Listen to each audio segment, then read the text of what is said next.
Our special lecture series titled Unlearning Exclusion, Caste and Everyday Life in the University Space. Through this series, we seek to confront one of the most enduring and deeply entrenched structures of inequality in our society, the caste system, and to examine how it continues to operate, often invisibly, within the everyday spaces of higher education. Despite the constitutional promise of equality and the many decades of affirmative actions, caste continues to shape who feel the sense of belonging on campus, whose voices are heard in the classrooms, whose knowledge is valued, and whose dignity is respected. From seemingly minor microaggressions in hostels and canteens to the larger questions of academic culture, social networks, and institutional practices, caste remains a living reality that many of us must unlearn if we are truly committed to building inclusive universities. Caste is not merely a historic relic or a matter of tradition. It is a dynamic, adaptive system of graded inequality that has survived centuries of political change, economic transformation, and social reform. It influences friendships, romantic relationships, student politics, classroom discussions, and even the very idea of marriage. By initiating this series, we hope to create a brave and reflective space where we can interrogate these realities honestly, without defensiveness or denial, and imagine ways to dismantle the everyday practices of exclusion that still persist in our campuses. It is therefore deeply significant that we begin this series with a lecture on the caste system and its evolution in the Indian subcontinent. Understanding the historical roots, ideological foundations, and transformations of caste is essential if we are to grasp its present manifestations and challenge it effectively.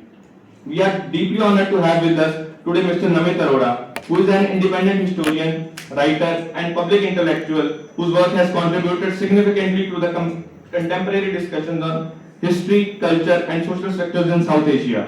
He is the author of widely discussed books Indians, A Brief History of a Civilizational and the Lottery of Birth on inherited social inequality. And he is also co-authored The Speaking of History with the eminent historian Mrs. Rumila Thakur. Given our theme today, understanding the historical evolution of caste and reflecting on its presence in the contemporary spaces, we could not have asked for a more fitting speaker. It is therefore our great pleasure to welcome Mr. Arora to CSRD and to his lecture series. Thank you so much, sir, for being here with us today. Without further delay, I invite Mr. Arora to deliver his lecture.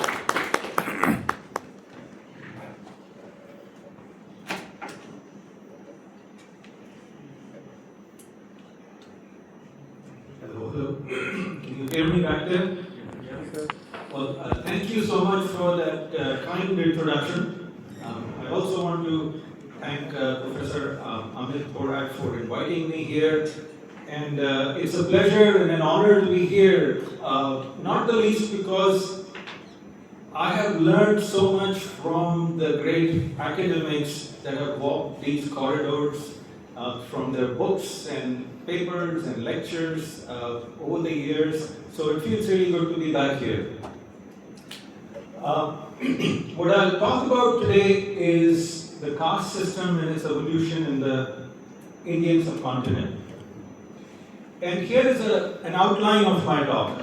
Okay, we'll begin with what is caste, as in what separates this from other kinds of social stratification.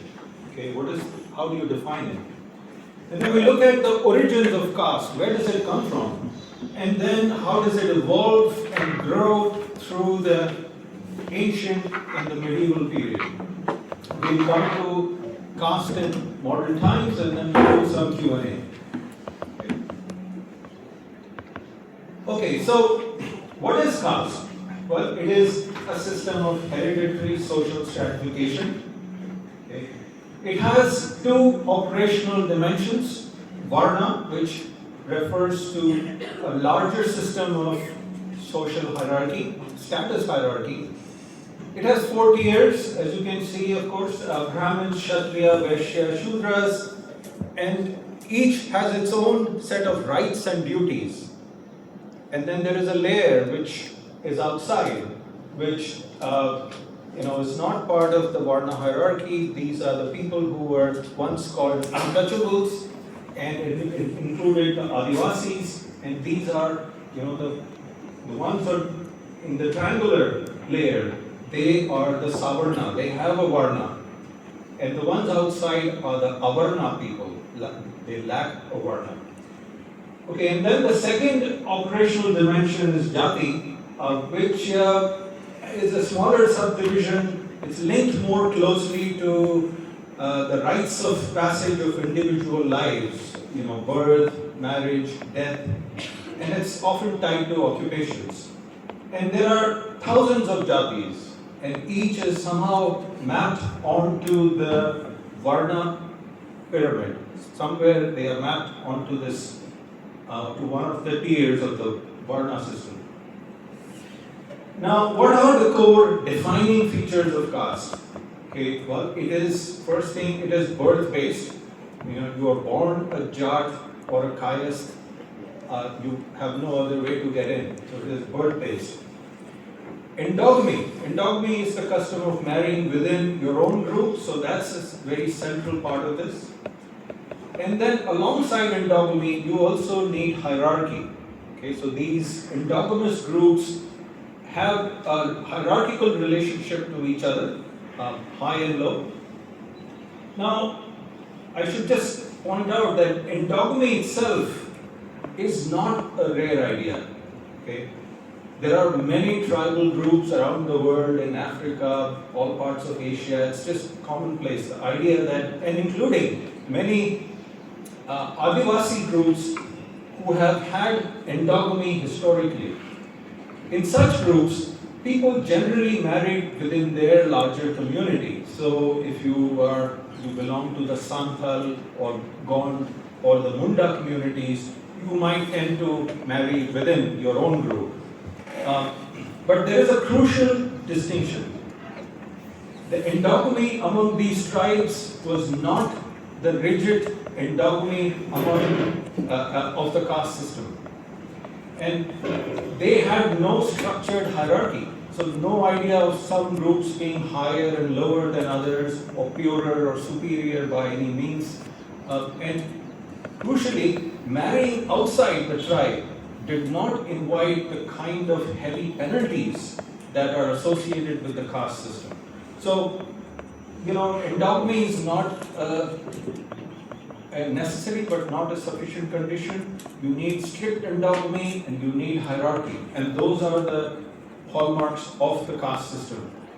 And then you, of course, also have a variety of social regulations that are part of this thing, which relate to various types of food taboos, mixing rules, who you can interact with and hang out with and dine with and so on, and then education rules of who can get what kind of education and who is prohibited from getting certain types of education. So historically this was very important. And then historically it was also linked to occupations. And then one thing to keep in mind is, so this is the structure of the caste system, but it is not something static. It has been evolving for a long time, and it has been shaped by power, economy, culture, politics, and so on. Okay, so here's a timeline here. And we come to the question now. What are the origins of caste? Where does it come from? Okay. Now, I should point out up front that some aspects of the origins and spread are still debated among historians, but the big picture is known and widely accepted, and today I'm going to talk to you about that part. Okay. So when history is written of the Indian subcontinent, it often begins with the Harappan civilization. Okay, this was the first civilization in the Indian subcontinent. Civilization defined in a particular way, which is, basically the advent of cities, urban life.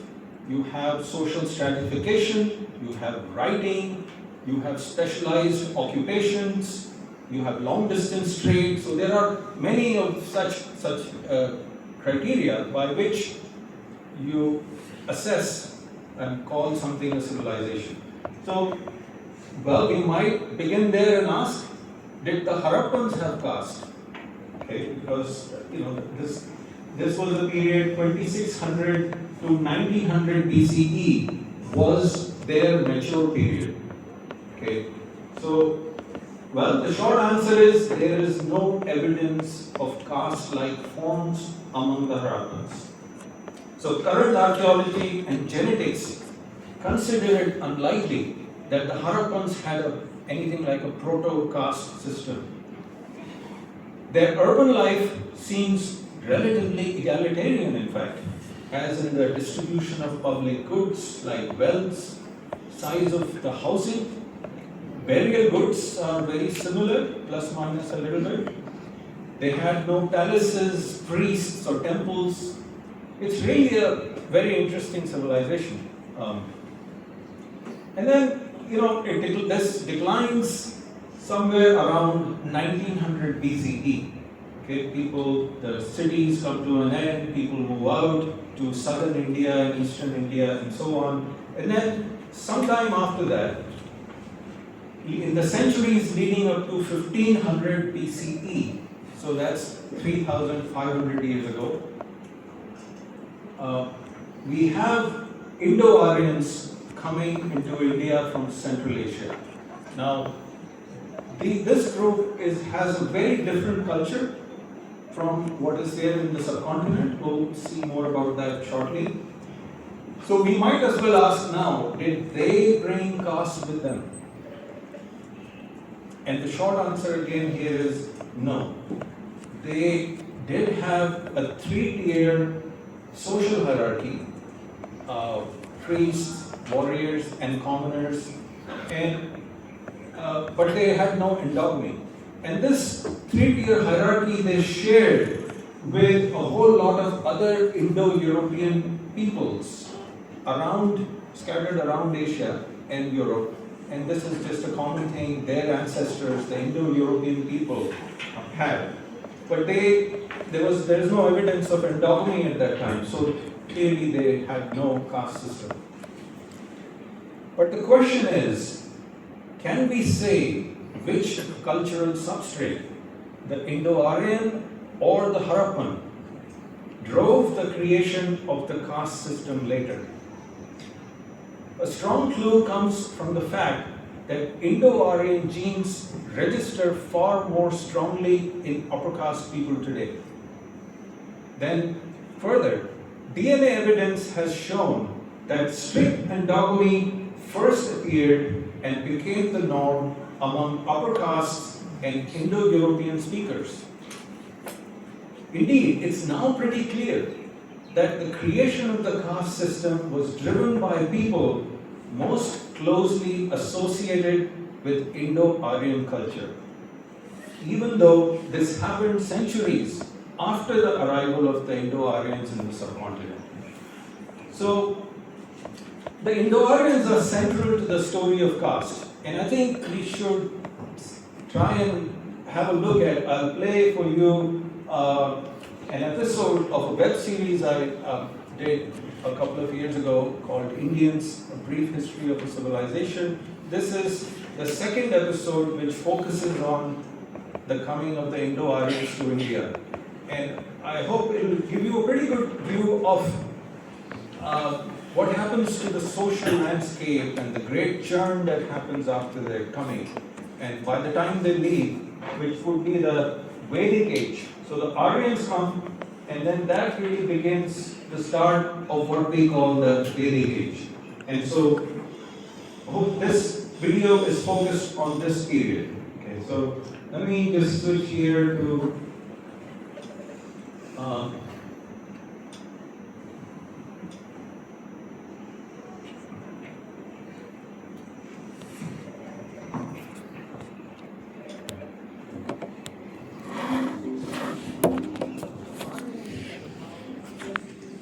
they also slaughtered her when she was no longer useful. Zeus, the king of the Greek gods, is so similar to Indra, the king of the Vedic gods.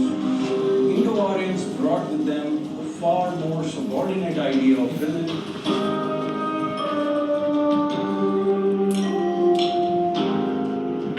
Hello and welcome to Indians. I'm Namit Arora.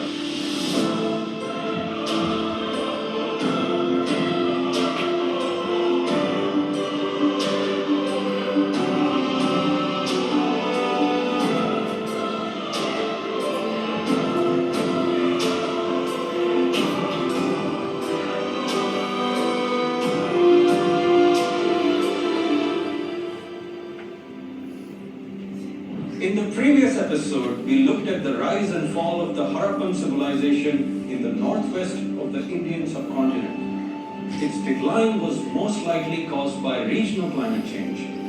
A long spell of bad monsoons led to droughts and drove urban Harappans out of their towns and cities. By 1900 BCE, a lot of Harappans had migrated south and east, where they dissolved into the rural life of the subcontinent. Around this time, a brand new group entered India from Central Asia. They called themselves the Arya, meaning the noble ones. Not exactly a winning move in a humility contest. They came in multiple waves between 2000 and 1500 BCE. This influx of the Aryans would become one of the most significant cultural influences on the subcontinent.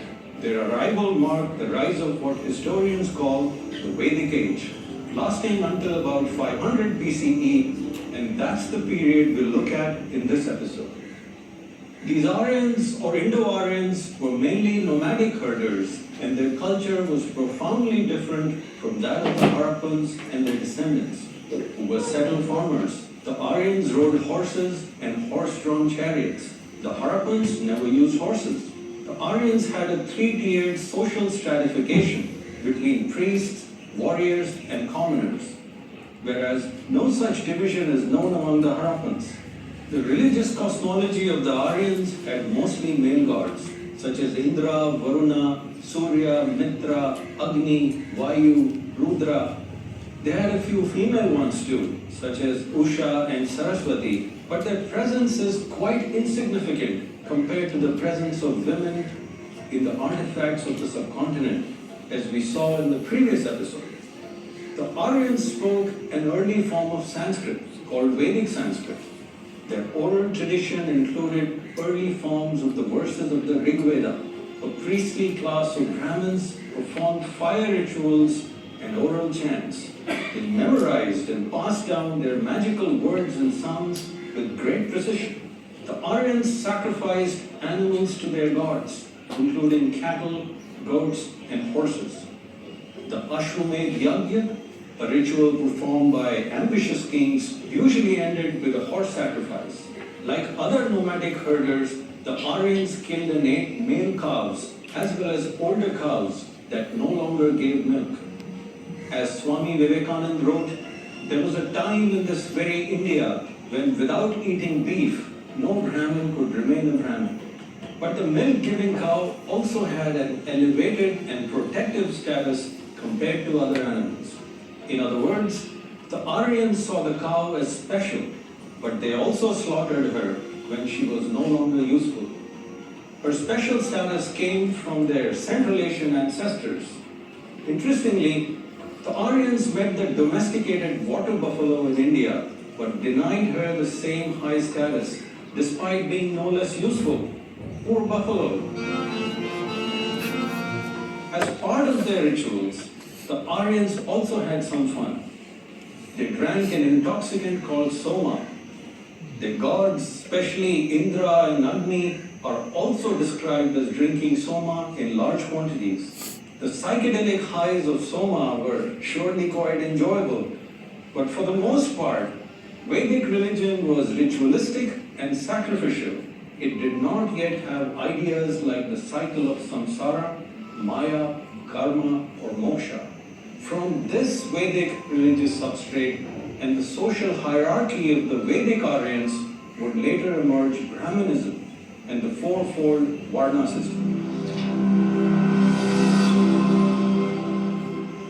What happened next is super interesting. The incoming Aryans were a relatively powerful and aggressive group. They started settling down and mixing with the locals. Their chariots and their dramatic fire rituals with hypnotic incantations must have mesmerized the locals. The Aryans were light-skinned, while the locals were dark-skinned. A common custom among Aryan men was to take many wives. Genetic studies suggest that Aryan men reproduced with local women at extremely high rates. This would have required displacing or eliminating many local men. It's hard to imagine this happening through some kind of happy cultural exchange between equals. More likely, violence and coercion were involved. Many local women were probably abducted, and most locals would have seen the Indo-Aryans as aggressive intruders. Voluntary or not, all this genetic mixing began creating a new social elite with lighter skin tones than the rest of the population. Within a few generations, the Indo-Aryans and this new mixed elite with lighter skin became a force to reckon with. In a way, the Indo-Aryan strategy was very effective. Through mating, aggressive power, or cultural diffusion, they colonized the minds of a local elite to establish themselves. Much like what the Turco-Persians and the British did later, this local elite then started championing Indo-Aryan culture, religion, and language. This became a path to upward mobility in the emerging social order. But it also seems natural that other locals must have resented the growing domination of the alien Indo-Aryan culture. There must have been conflicts, but we don't know what form they took. In parallel, ethnic mixing and internal migration also continued for over 1,000 years. This eventually produced a new social layer that still lives on, especially in the upper caste groups of North India. These groups derive as much as 30% of their paternal ancestry from the Indo-Aryans, compared to low single digits for Dalits and Adivasis of South India. Modern genetics has traced the roots of the Indo-Aryans to the Yamanaya people who lived in the steppes, which are grasslands now in southern Russia and Ukraine. Earlier descendants of the Yamanaya had gone to Europe and West Asia, and later ones came to India. That's why Zeus, the king of the Greek gods, is so similar to Indra, the king of the Vedic gods. It appears that many descendants of the Yamanaya had a social hierarchy based on 3 classes. They ritually sacrificed cows and horses, a practice that the Indo-Aryans inherited. The Yamanaya also spoke a Proto-Indo-European language from which descend all the languages of the Indo-European family, such as Greek, Latin, Persian, Sanskrit, German, and English. Ancient DNA from Indo-European burial sites have revealed their kinship structures, including marital norms.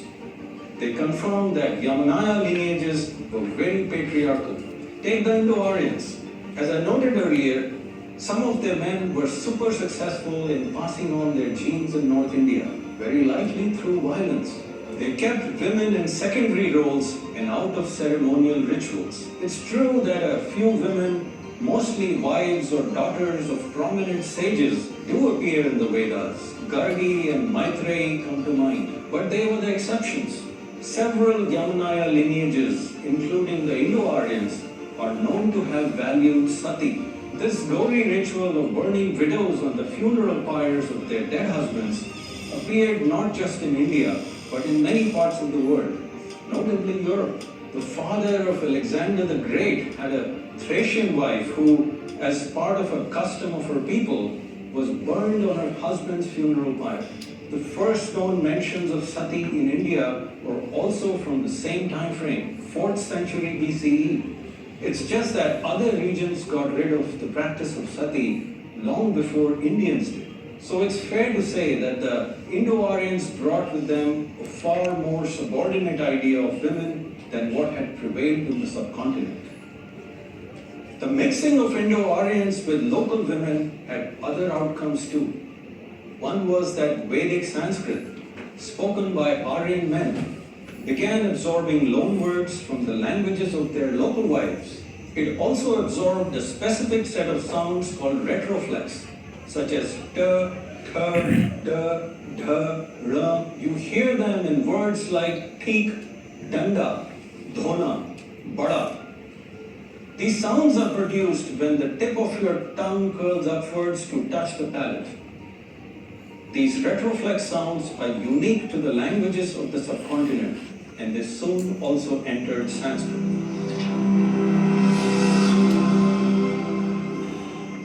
me to digress a little to talk about a contentious debate in India today. Somehow the idea of Aryans migrating into India has faced great resistance in recent decades.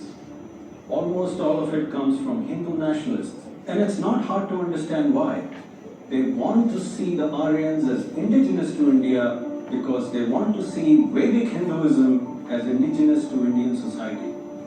It's important to their political ideology that cultural elements like Sanskrit, the Rig Veda, and priestly fire rituals are shown as native to India. And so, despite all the evidence, Hindu nationalists insist that the Harappans and the Aryans were one people who spoke Sanskrit.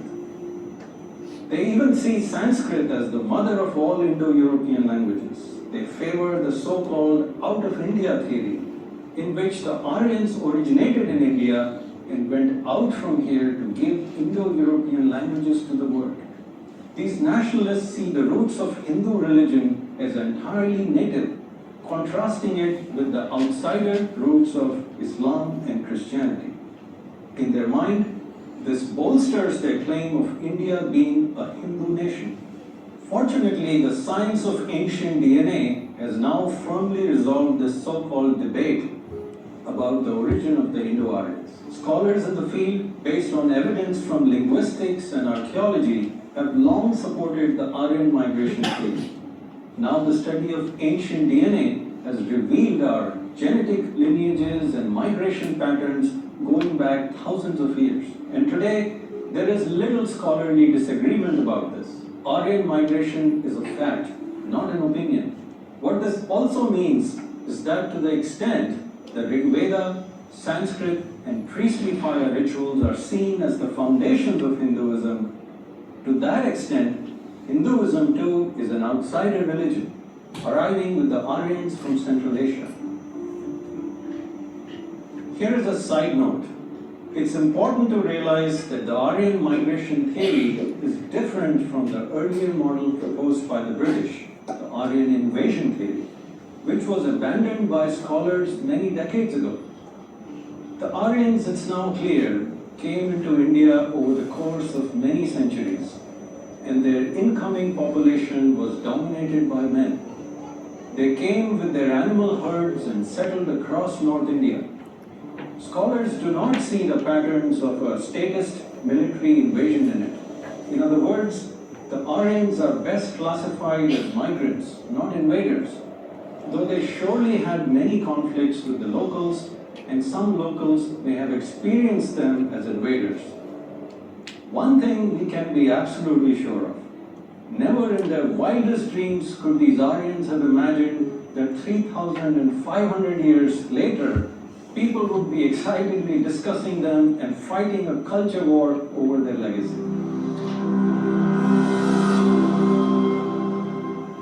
Okay, back to my narrative.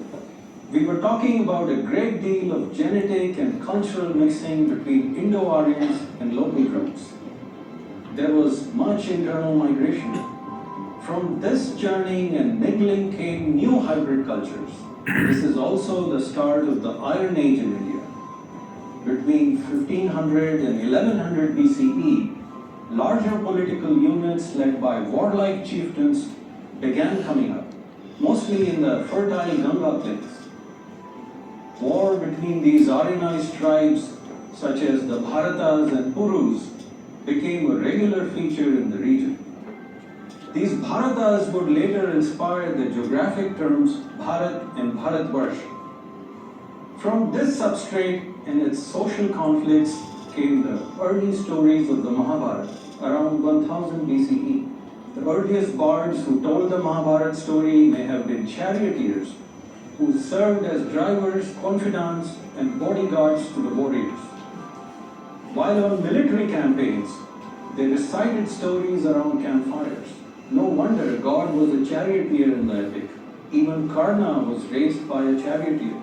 Starting with a king and a fisherwoman as the founders of the Kuru clan, these stories would evolve over centuries as they would be told and retold in countless venues.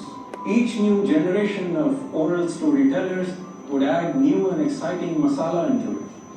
to a point where it's now very hard to extract any reliable historical data from. Despite that, the stories of the Mahabharata arguably contain a psychic record of the late Vedic age. It records its evolving values, morals, anxieties, as well as notions of dharma, time, honor, and so on. This great epic also contains echoes of a changing social order, which was moving away from tribal and clan-based units towards becoming hereditary kingdoms ruled by a warrior class. After the arrival of the Indo-Aryans, no cities arose in India for centuries. The Harappan script had disappeared along with their cities, and no other script has been found. It's intriguing that the flame of a literate urban civilization wasn't lit again for over 1,000 years. Perhaps the lack of an urban civilization reduced the need for a script. But while there were no cities or scripts, many cultures kept evolving in the subcontinent. Archaeologists identify them through their pottery and other artifacts, such as ochre-colored pottery culture, copper-hoard culture, and painted grayware culture. The Pandavas and Kauravas of the Mahabharata would have used such painted grayware pottery.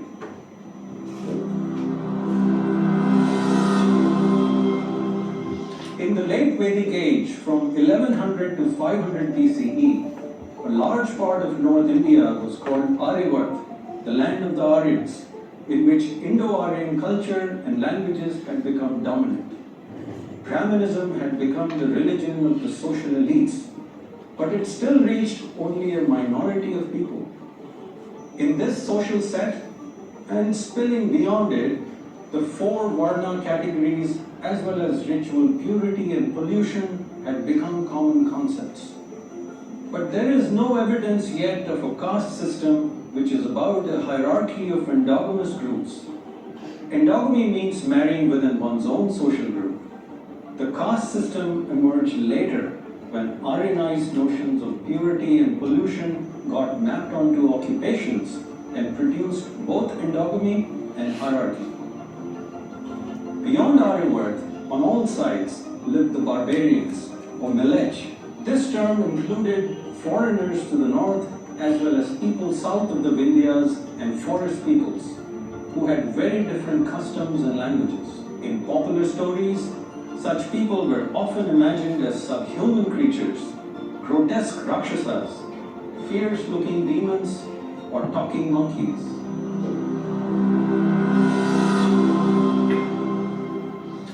Across the north, the ethnically mixed Indo-Aryan elite forged new languages too.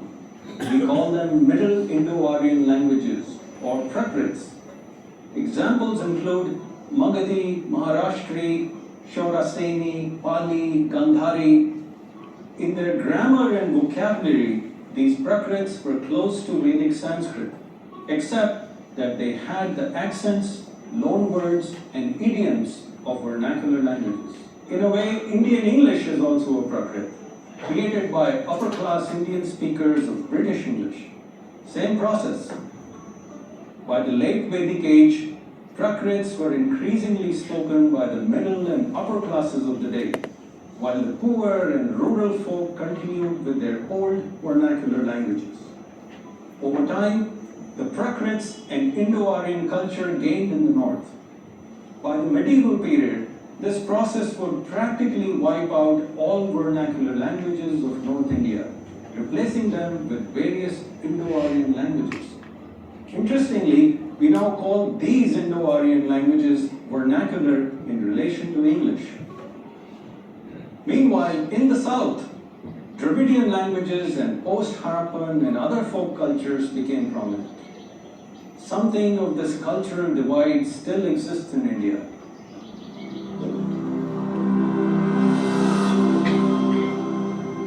In the centuries ahead, forests were cleared and agriculture expanded. New modes of life, specialized trades and professions arose. New states like Kosala, Kamboj, Kashi, Rajgriha, Malla, and Vaishali emerged in North India. Many of them had developed money economies with coins as legal tender. Some of these states even experimented with democratic ideas similar to those in Greece. The thing is that if Greece can be called the mother of democracy, so can India. Truth is that both the Indian and the Greek experiments were closer to city scale and not very democratic by modern yardsticks. They were in fact closer to oligarchic republics. Yet they both belong to a plural prehistory of democracy whose examples can be found around the world, not just in India and Greece. What's common to them is their taste for governance through discussion, debate, and voting by a wider cross-section of people. Sadly, as in Greece, these early experiments in India soon collapsed and gave way to monarchies. Indians abandoned these early democratic instincts for 2,500 years and embraced new social hierarchies. Only in modern times would a class of Indians recultivate a taste for democracy after India's collision with Europe.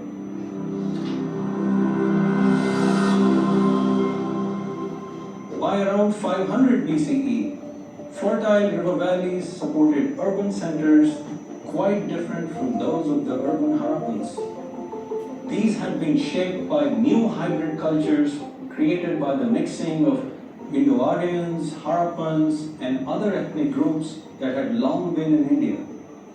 Together, they gave rise to new trades, lifestyles, and a thriving marketplace of spiritual and religious ideas. Even in hindsight, this was one of the most prolific and creative ages in India, its own actual age that would profoundly shape later Indians. It was the age of the Upanishads, which departed from the earlier ritualistic and sacrificial Vedas. The Upanishads were more abstract, inner-directed, and contemplative. It was the age of the Buddha, who spoke of human suffering and compassion, injecting a huge moral dimension in Indian religious thought. It was the age of the Charvaks, the materialists who rejected all afterlife and the Vedas, which they claimed were designed to keep men submissive through fear and rituals. The Charvaks were atheists who mocked religious ceremonies, calling them inventions of the Brahmins to ensure their own livelihood. It was the age of Mahavir, who took the idea of non-violence to new heights. The age of Panini, the grammarian from Gandhara, who forged the classical form of Sanskrit. The age of early medical surgeries that could reconstruct noses chopped off as punishment. Of course, one wonders why so many people had their noses chopped off to create a market for this surgical expertise. Chances are that it had something to do with the rise of new regimes of coercive power in centralized state societies, often at war with each other.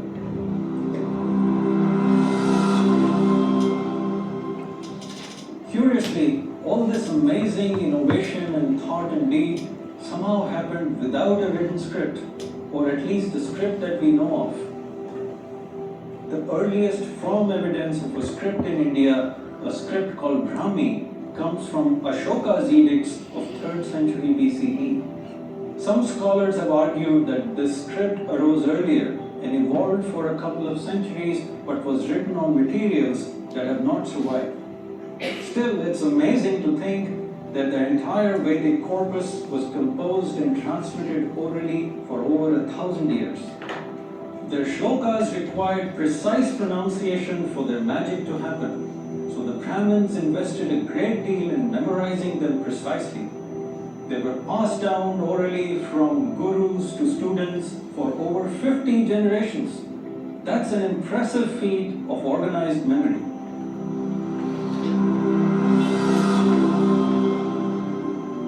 Until the rise of Buddhism, Brahmanism had the greatest hold on the elites of Aryavart, but it reached only a small minority of the population. While Brahmanism was based on the authority of the Vedas, others like Buddhists, Jains, Charvaks, and Ajivikas rejected the authority of the Vedas. For that reason, they were called Gnostic, or members of heterodox traditions, in later classifications of Indian philosophy. Interestingly, both Buddhism and Jainism arose at the eastern edges of Aryavart and had the most durable spread also in the east, down Odisha and Andhra Pradesh. Though their founders came from Aryanized groups, these heterodox religions were shaped more by non-Aryan spiritual substrates in the subcontinent, which also helps explain their differences and rivalries with Brahmanism. More on that later in the series. In the next episode, I'll look at the invasion of Alexander the Great and the rise of the first mega empire in India, founded by Chandragupta Maurya. I'll look at it especially through the eyes of Megasthenes, the Greek ambassador to his court. See you next time.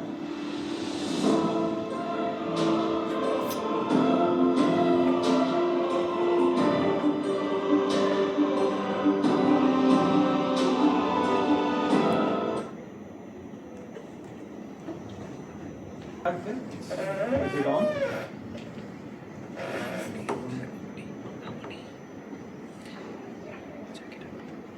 Hello?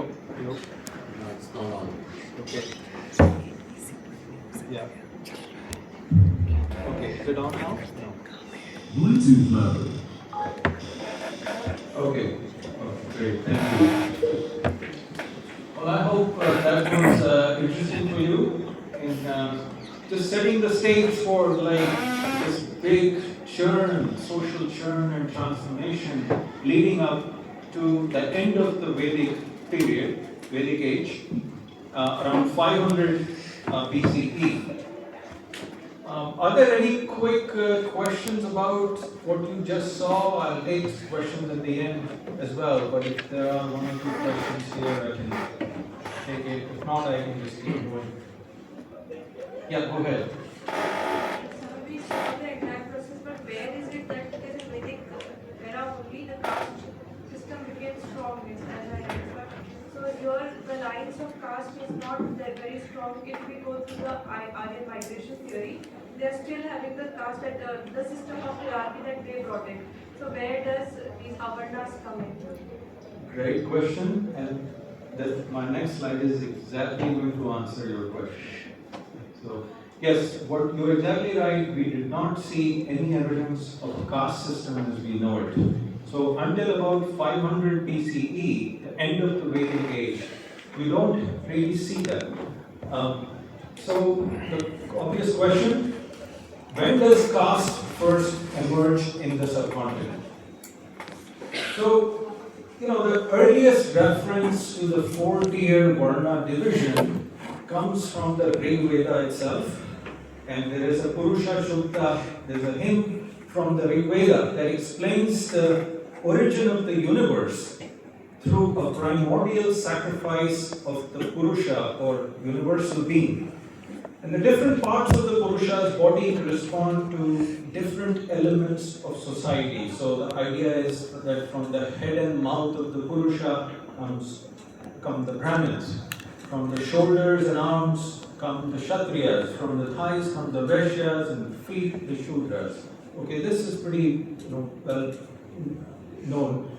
Now, most scholars think this hymn was not part of the original composition of the Rig Veda in the second millennium BCE. It was likely added hundreds of years later, reflecting the new social realities of the day. According to the Mahabharata, the colors associated with the four varnas, varna literally means color, were white, red, yellow, and black. The Brahmins were associated with white, the Shudras with black. You can read what you want into that. The Purusha Sukta is the first mention of the Varna order and its hierarchy, but it does not speak of endogamy. So it is not articulating a caste system as we know it. So modern genetic science, the caste really appears in the final centuries of the first millennium BCE, sometime after the Vedic age. So this is when a wave of urbanization has happened, as you just saw, and modern genetic science has traced the earliest appearance of strict endogamy in the subcontinent to a little more than 2000 years ago. At first, we get a few urban elite groups who speak Indo-Aryan languages and who start practicing endogamy with a sense of hierarchy. Now, this initially, this sense is not very strong, but this custom slowly catches on and spreads to become the widely endogamous and hierarchical caste system that we know of today. I think as the previous video mentioned, during the Mauryan era, which is the final centuries of the first millennium BCE, there is a Greek ambassador, Megasthenes, who comes, and he has left some observations about what he saw. He saw lots of things, but there are some very tantalizing observations related to the social organization of society, in terms of hierarchy and endogamy. And he spent 1 or 2 years in Patliputra in Bihar. He was ambassador in the time of Chandragupta Maurya. He was a Greek ambassador of Seleucus Nicator, who was a Greek king who ruled from parts of Afghanistan and further west. Okay, so I want to play a short clip for you, about 4 minutes, which describes what Megasthenes saw in the time of Chandragupta in terms of social structure.